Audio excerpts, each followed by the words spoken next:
श्री गुरुपादुकाभ्यां नमः. परमपूज्य स्वामी प्रज्ञानंद लिखित ओंकार स्वरूपा सद्गुरु समर्था या ग्रंथाचं वाचन आपण ऐकत आहोत.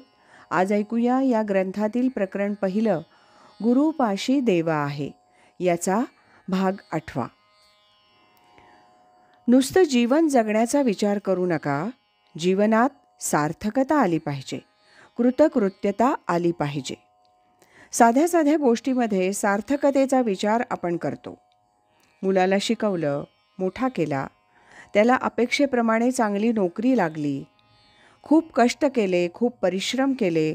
आपण म्हणता माझ्या कष्टाचं सार्थक झालं, मी घेतलेल्या परिश्रमाचं सार्थक झालं, अपेक्षित असणारं समाधान मिळालं, हे व्हावं असं वाटत होतं.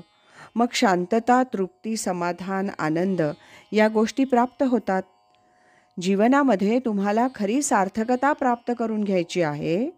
मग त्या सार्थकतेला परमार्थ आणि परमार्थ हा एकमेव उपाय आहे. जेणे परमार्थ ओळखला, तेणे जन्म सार्थक केला. येर तो पापी जन्मला, कुलक्षया कारणे. नुसतं जगून उपयोग नाही. धन, मान, पद, प्रतिष्ठा, वैभव, कीर्ती मिळवली म्हणजे झालं असं नव्हे. परमार्थ करून जीवनाची सार्थकता ती मिळवायची. मग त्या जीवनाच्या खऱ्याखुऱ्या सार्थकतेला सद्गुरु कृपा आवश्यक आहे.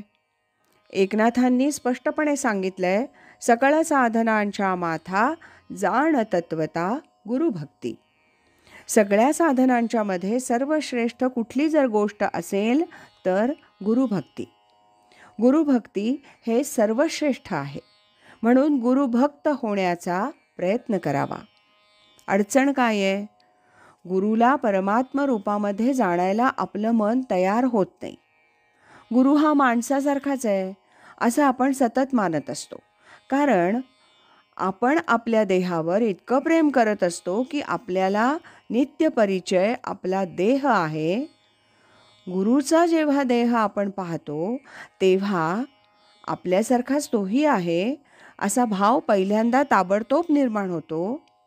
काय फरक आहे त्याच्यामध्ये आणि आपल्यामध्ये? गुरुच्या त्या शरीराच्या आत जे परमतत्व खेळतंय ते महत्त्वाचं आहे. आपल्या दृष्टीला सतत सवय लागलेली आहे आकार, रंग आणि रूप खरं मानायची. सृष्टी आपल्याला खरी का वाटतेय?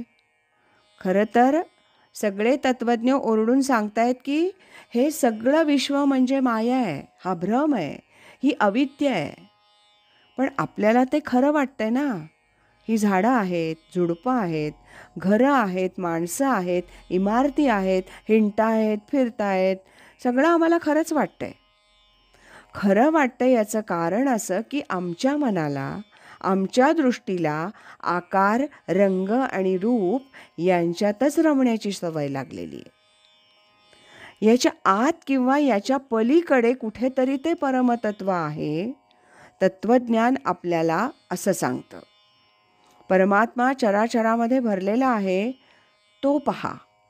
तो न पाहता आपण बाह्य पदार्थ पाहतो आणि म्हणून त्याच्या आत दडलेला जो परमात्मा आहे तो आपल्याला कधीही दिसत नाही. परमात्मा दिसायला लागला की या सगळ्या गोष्टी खोट्या आहेत, सामान्य आहेत, क्षुद्र आहेत, हे आपल्याला आपोआप कळायला लागतं. आधी परमात्मा दिसला पाहिजे. आपली दृष्टी जगावर खेळलेली आहे म्हणून परमात्मा दिसत नाही, तो परमात्मा पाहत नाही, पाहू शकत नाही. आज इथेच थांबूया. यानंतरचा भाग आपण उद्या ऐकूया. राजाधिराज सद्गुरुनाथ महाराज की जय.